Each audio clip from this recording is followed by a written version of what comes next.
Hey, how's it going, everybody? This is Steve Thomas again. I just want to say thank you for the responses that we got to for the video last week. I was in no way expecting that at all. I am so grateful that people are at home with nothing to do except watch videos. That's very, very kind. So it's one thing to watch it; it's a whole nother thing to respond to it. And man, I am just I'm touched and I'm grateful and I'm humbled and very encouraged by your responses. I appreciate that a lot. Some of the responses we got back was, would you do more videos, and would you take this particular concept and kind of expand on it a little bit? And so that's kind of what we've decided to do. So we're going to turn this into a 4-part series, last week being 1, this one being 2, and then we will do 2 more. And so this is how this is going to go. We shared last week in the video 3 ways that I choose to let it go when I can't fix something or I can't influence something. How do I personally let it go? And the first thing we talked about last week was just what's on the screen behind me, is I choose to control it. I don't let it control me. So that's what we're going to chat about here just briefly. Let me give you a little history on where this thought process comes from. Last September, I was in a session with a team that I had been with probably 5 times before this. There was a guy in this particular session that had been in every one of these sessions before. And every time we're with this team, we come back to circle of concern, the circle of control.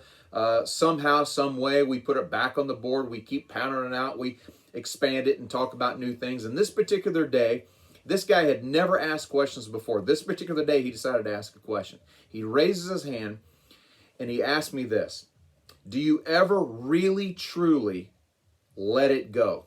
Is it possible to really ever completely let it go? I could tell by the look on his face, the tone of his voice.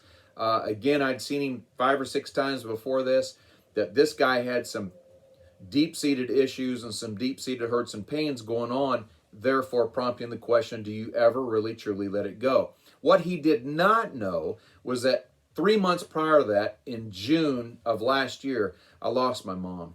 My mom and I were pretty close, and those of you who know me, you know, I've talked a lot about my mom in the past, picked on my mom a lot, but I lost her last June, and it was not a fun thing. You've lost people that are close to you, you know that that's a very, very hard process to go through. It was one of those things that just literally rocked my world. So he did not know that I'd been through that. And the first thing when he asked me this, of course, I thought about mom and I thought about my situation and the grief that I went through with mom. And the first thing I thought of was just this very phrase: I control it. I don't let it control me.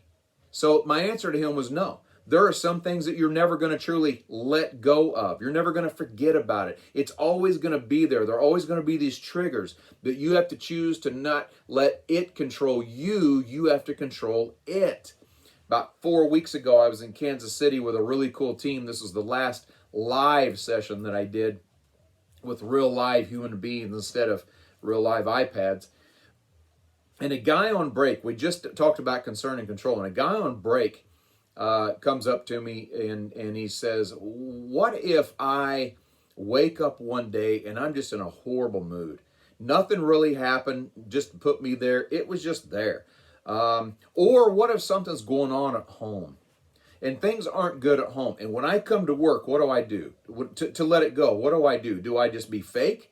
Do I just put up a front? Do I put on a plastic grin? What do I do with that?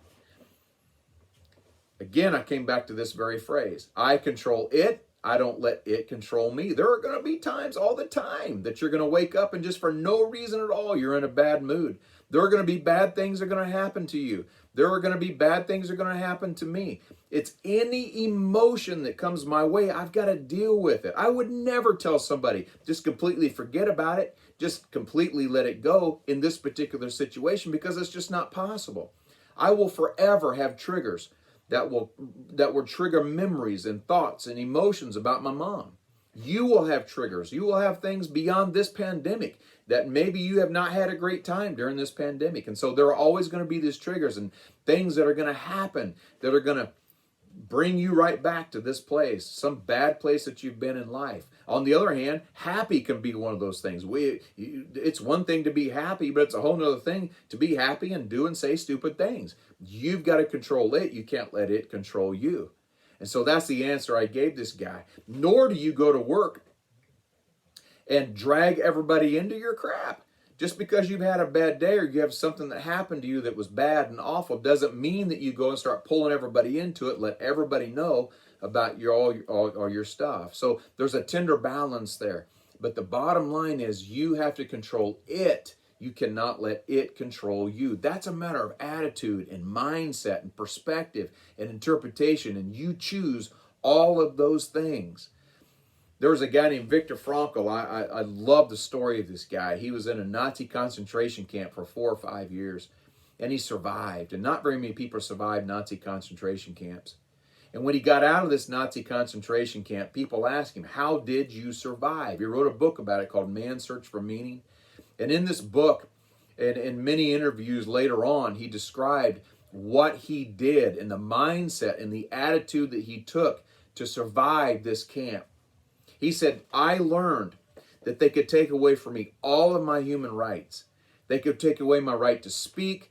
They could take away my food, my water, my clothes, every human right possible they could take away from me.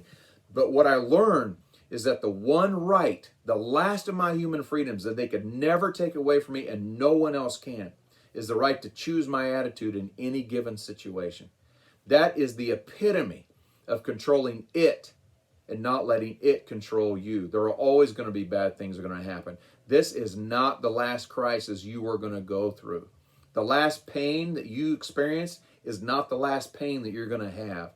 The last person that made you mad is not going to be the last person that's going to make you mad. What are you going to do with that? You cannot let it control you. You have to control it. It literally is a matter of your mindset and a matter of your attitude. I have chosen in this time, for the last 4 or 5 weeks since we've all been locked in and locked down, I've chosen to not let it control me, but I'm going to control it. I hope that makes sense to you, and I hope that's useful to you.